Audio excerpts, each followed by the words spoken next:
जय हिंद दोस्तों, आपके अपने चैनल निगम स्टडी पॉइंट में आप सभी का स्वागत है। आज के इस वीडियो में हम बात करेंगे दिल्ली पुलिस से संबंधित प्रश्न। आज का हमारा प्रैक्टिस सेट 21 है, जो कि हमारे दिल्ली पुलिस में चांसेस का स्कोर बढ़ाते हैं। तो आज की इस खास वीडियो में हम बात करेंगे देश की राजधानी दिल्ली पुलिस के बारे में। तो आइए चलते हैं बिना समय गंवाए हुए आज के अपने पहले प्रश्न की तरफ। आज का हमारा पहला प्रश्न है, निम्नलिखित में से भीमबेटका गुफा की खोज किसने किया था? Option A S Wakankar, option B M Wakankar, option C V S Wakankar, option D V D Wakankar. तो option number C V S Wakankar ने। अगर आपसे पूछा जाए भीमबेटका गुफा की खोज कब किया गया था, तो 1957-58 में। ठीक है, 1957-58 में। अगर आपसे पूछा जाए भीमबेटका गुफा किस काल की गुफा है, तो आप हमारा आंसर होगा प्रागैतिहासिक काल का। ठीक है, प्रागैतिहासिक काल का। भीमबेटका गुफा प्रागैतिहासिक काल का है। अगर आपसे पूछा जाए यह कहाँ पे है, तो मध्य प्रदेश में। भीमबेटका की गुफा मध्य प्रदेश के रायसेना जिले में। ठीक है, रायसेना जिले में।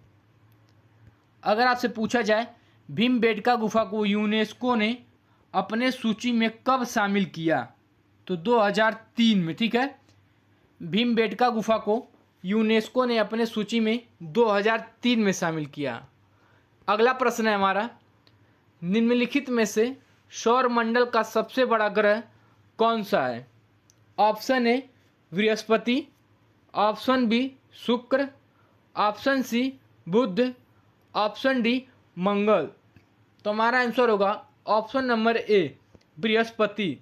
सौरमंडल का सबसे बड़ा एवं सबसे भारी ग्रह बृहस्पति ग्रह। ठीक है, सबसे बड़ा और सबसे भारी ग्रह कौन सा है, तो बृहस्पति। अगर आपसे पूछा जाए सौरमंडल का सबसे चमकीला ग्रह कौन सा है, तो शुक्र ग्रह। ठीक है, सौरमंडल का सबसे चमकीला ग्रह शुक्र ग्रह है। ओके। अगर आपसे पूछा जाए सौरमंडल का सबसे छोटा ग्रह कौन सा है, तो बुध। ओके। अगला प्रश्न है हमारा, निम्नलिखित में से प्रेम वाटिका पुस्तक के लेखक कौन है? Option A Vijnaneshwar, option B Vishakhadatta, option C Raskhan, option D Shudraka. तो हमारा आंसर होगा ऑप्शन नंबर सी रस खान। प्रेम वाटिका पुस्तक के लेखक रस खान है। ओके। अगला हमारा शूद्रक द्वारा कौन सी पुस्तक लिखा गया है, तो मृच्छ कटिकम पुस्तक। ठीक है, मृच्छ कटिकम पुस्तक के लेखक शूद्रक हैं। विशाख दत्त द्वारा कौन सी पुस्तक लिखा गया है? मुद्रा राक्षस पुस्तक के लेखक विशाख दत्त हैं। देवी चंद्रम गुप्तम के पुस्तक देवी चंद्र गुप्तम पुस्तक के लेखक कौन है? विशाख दत्त। अगला हमारा मिताक्षर पुस्तक के लेखक कौन है, तो विज्ञानेश्वर। ठीक है, मिताक्षर पुस्तक के लेखक कौन है? विज्ञानेश्वर। अगला प्रश्न है हमारा, अफगानिस्तान की सीमा भारत के कुल कितने राज्यों के साथ सीमा साझा करती है? Option A 4, option B 1, option C 5, option D 2। तो हमारा आंसर होगा ऑप्शन नंबर बी 1। अफगानिस्तान की सीमा भारत के कुल 1 राज्यों के साथ सीमा साझा करती है। और कौन सा राज्य है, तो लद्दाख। सिर्फ लद्दाख के साथ अफगानिस्तान अपना सीमा साझा करता है। कुल कितने किलोमीटर का? 106 किलोमीटर का। ओके। अफगानिस्तान भारत के कुल एक सीमा के साथ, एक राज्य के साथ सीमा साझा करता है 106 किलोमीटर। ओके। अगर आपसे पूछा जाए अफगानिस्तान का संसद का क्या नाम है, अफगानिस्तान का संसद का नाम क्या है, तो वोलेसी जिरगा। अगर आपसे पूछा जाए अफगानिस्तान का राष्ट्रीय खेल क्या है? तो बुजकाशी है, ठीक है, बुजकाशी। इसी बुजकाशी को गोट पुलिंग भी कहा जाता है, ठीक है, गोट पुलिंग। इस गोट पुलिंग में क्या होता है? तो दो टीमों के बीच घोड़े पे बैठकर एक मृत हुए बकरे की शरीर को एक गोल पोस्ट में पहुंचाने की संघर्ष होता है, ठीक है, गोट पुलिंग में।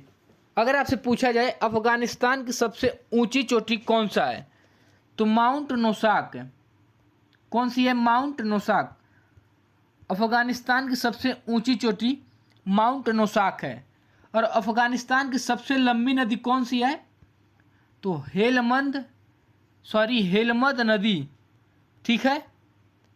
अगला प्रश्न है हमारा, निम्नलिखित में से त्रिभुवन नारायण मंदिर का निर्माण किस शासक ने करवाया था?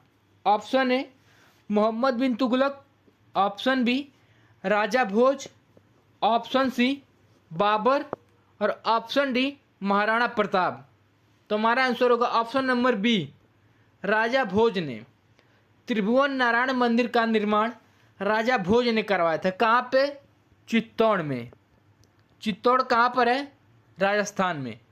त्रिभुवन नारायण मंदिर का निर्माण चित्तौड़ में राजा भोज ने करवाया था। अगला प्रश्न है हमारा, निम्नलिखित में से किस शासक को कुरान खां के नाम से जाना जाता है? Option A Qutubuddin Aibak, option B Muhammad bin Tughlaq, option C Iltutmish, option D Ibrahim Lodi. तो हमारा आंसर होगा option number A, Qutubuddin Aibak को। कुतुबुद्दीन ऐबक को कुरान खां के नाम से जाना जाता है। कुतुबुद्दीन ऐबक के अन्य नाम कौन कौन से हैं? इसे किस किस नाम से जाना जाता है? लाख बख्श,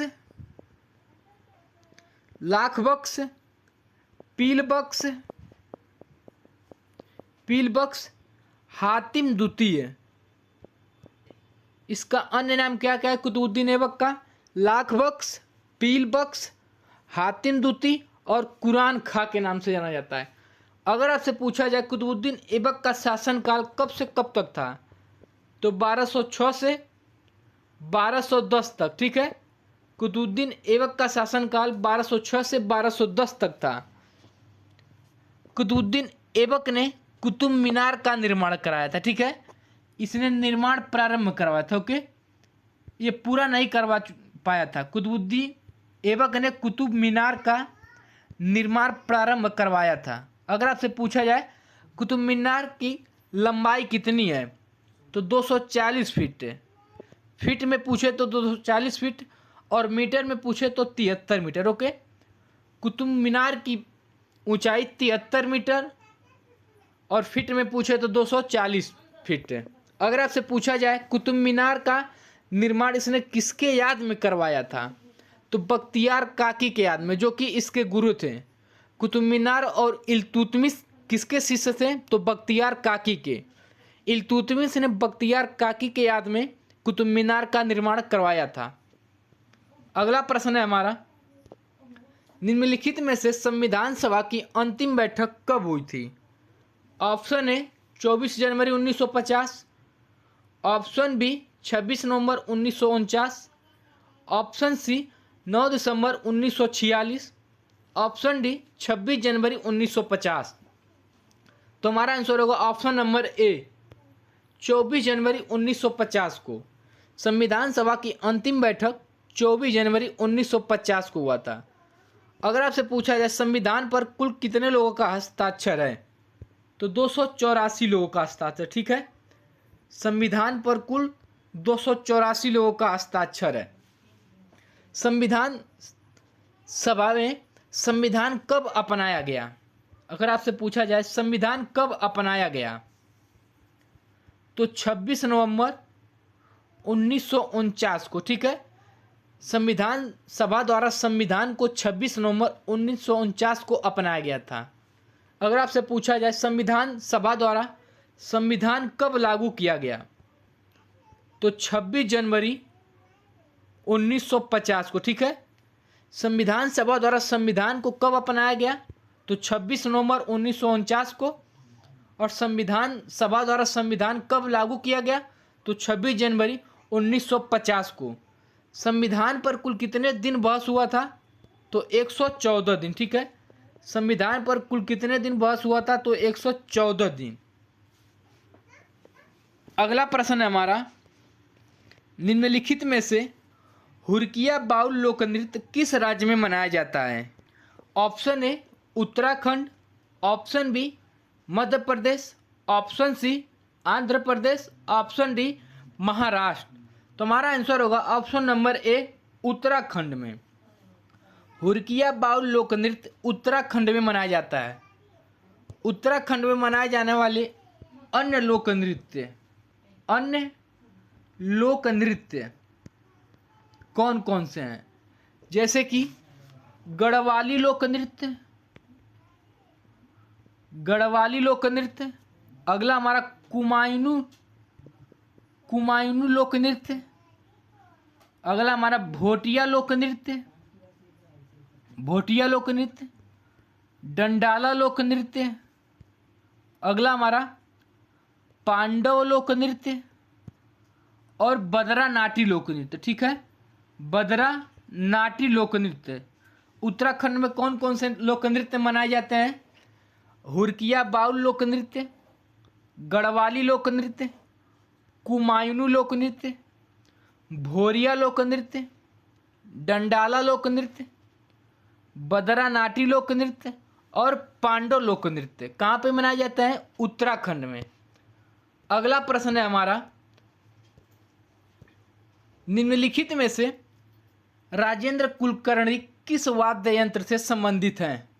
option A harmonium, option B बांसुरी, option C shehnai, option D tabla. तो हमारा आंसर होगा ऑप्शन नंबर बी बांसुरी से संबंधित है।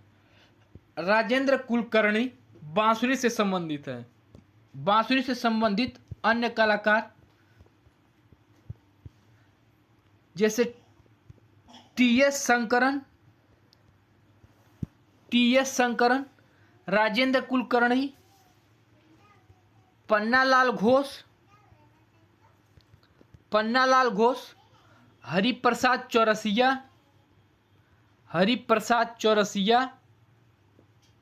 के भास्करन, वी कुंजुमानी और अगला हमारा राजेंद्र प्रसन्ना।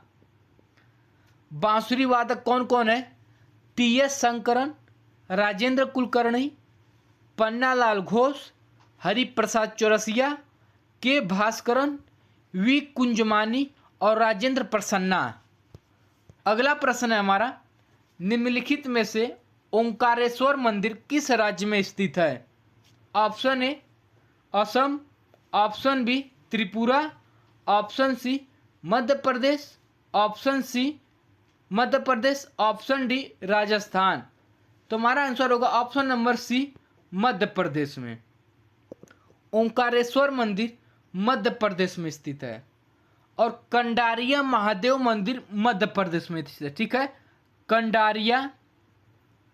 कंडारिया महादेव मंदिर कहाँ पर स्थित है? तो मध्य प्रदेश में स्थित है और ओंकारेश्वर मंदिर मध्य प्रदेश में स्थित है। अगला प्रश्न है हमारा, निम्नलिखित में से सिंधु घाटी सभ्यता का सबसे बड़ा भारत में कौन सा स्थल है? Option A Mohenjodaro, option B Rakhigarhi, option C Kalibangan और ऑप्शन डी सुरकोटदा। तो हमारा आंसर होगा ऑप्शन नंबर बी राखीगढ़ी, जो कि हरियाणा में स्थित है। ठीक है, सिंधु घाटी सभ्यता का भारत में सबसे बड़ा स्थल राखीगढ़ी है, जो कि हरियाणा में स्थित है। अगर आपसे पूछा जाए राख का टीला कहाँ से मिला है? तो मोहनजोदड़ो से। काली चूड़ियों का साक्ष्य कहाँ से मिला है? कालीबंगा से। अगर आपसे पूछा जाए घोड़ों के हड्डियों का अस्थि कहाँ से प्राप्त हुआ है? तो सुरकोटदा से। अगर आपसे पूछा जाए सिंधु घाटी सभ्यता का सबसे बड़ा स्थल कौन सा है? सबसे बड़ा स्थल कौन सा है? तो मोहनजोदड़ो। सिंधु घाटी सभ्यता का सबसे बड़ा स्थल मोहनजोदड़ो है। और सिंधु घाटी सभ्यता का सबसे बड़ा स्थल भारत में कौन सा है? तो राखीगढ़ी। राखीगढ़ी जो कि हरियाणा में, भारत में। अब मोहनजोदड़ो कहाँ पर है? पाकिस्तान में, वो भी सिंधु नदी के किनारे। अगर आपसे पूछा जाए सिंधु घाटी सभ्यता का आकार कैसा था, तो त्रिभुजा आकार, ठीक है। सिंधु घाटी सभ्यता का आकार त्रिभुजा आकार था। यहाँ का समाज कैसा था? तो मातृ सत्तात्मक था, ठीक है। सिंधु घाटी सभ्यता का कैसा समाज था? तो मातृ सत्तात्मक, ठीक है। सिंधु घाटी सभ्यता के ईंटों का अनुपात क्या था? ईंटों का अनुपात 4:2:1, ठीक है। सिंधु घाटी सभ्यता का ईंटों का अनुपात 4:2:1 का था। ये लोग पक्के ईंटों का इस्तेमाल करते थे, ठीक है। पक्के ईंटों का इस्तेमाल उस समय में किया करते थे। अगला प्रश्न है हमारा, निम्नलिखित में से प्रथम आंग्ल मैसूर युद्ध किस संधि के तहत खत्म किया गया था? ऑप्शन ए कोई नहीं, ऑप्शन बी सुगौली की संधि, ऑप्शन सी मद्रास की संधि, ऑप्शन डी करनाल की संधि। तो हमारा आंसर होगा ऑप्शन नंबर सी, मद्रास की संधि। प्रथम आंग्ल होगा, प्रथम आंग्ल मैसूर युद्ध मद्रास की संधि के तहत खत्म किया गया था। अगर आपसे पूछा है मद्रास की संधि कब हुआ था, तो 1769 में होता, ठीक है। 1769 में मद्रास की संधि 1769 में हुआ था। अगर आपसे पूछा जाए प्रथम आंग्ल मैसूर युद्ध किसके किसके बीच में हुआ था, तो ब्रिटिश ईस्ट इंडिया कंपनी और मैसूर साम्राज्य के बीच, ठीक है। मैसूर साम्राज्य के बीच। अगला प्रश्न है हमारा, निम्नलिखित में से रंगपुर विद्रोह किस वर्ष हुआ था? Option A 1783, option B 1763, option C 1755, option D 1756। तुम्हारा आंसर होगा ऑप्शन नंबर ए 1783 में। अगर आपसे पूछा है रंगपुर विद्रोह किस स्टेट में हुआ था, तो पश्चिम बंगाल में। इसके नेतृत्वकर्ता कौन है, तो धीरज नारायण। रंगपुर विद्रोह के नेतृत्वकर्ता कौन है? धीरज नारायण। कब हुआ था रंगपुर का विद्रोह, तो 1783 में, पश्चिम बंगाल में, ठीक है। अगला प्रश्न है हमारा, निम्नलिखित में से रघुराम राजन समिति का गठन किस वर्ष किया गया था? ऑप्शन ए 2003, ऑप्शन सी 2007 होगा, 2007, ऑप्शन सी 1980, ऑप्शन डी 2019।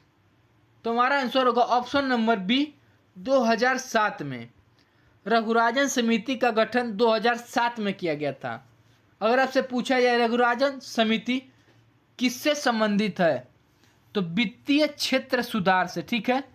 वित्तीय क्षेत्र सुधार से जो कि ये बैंक प्रणाली से संबंधित, ठीक है, बैंक प्रणाली से। अगर वीडियो अच्छी लगे तो वीडियो को लाइक, कमेंट और चैनल को सब्सक्राइब करना ना भूलें, ताकि हमारी डेली का वीडियो आप तक पहुंचती रहे। और वीडियो को शेयर जरूर करें। धन्यवाद।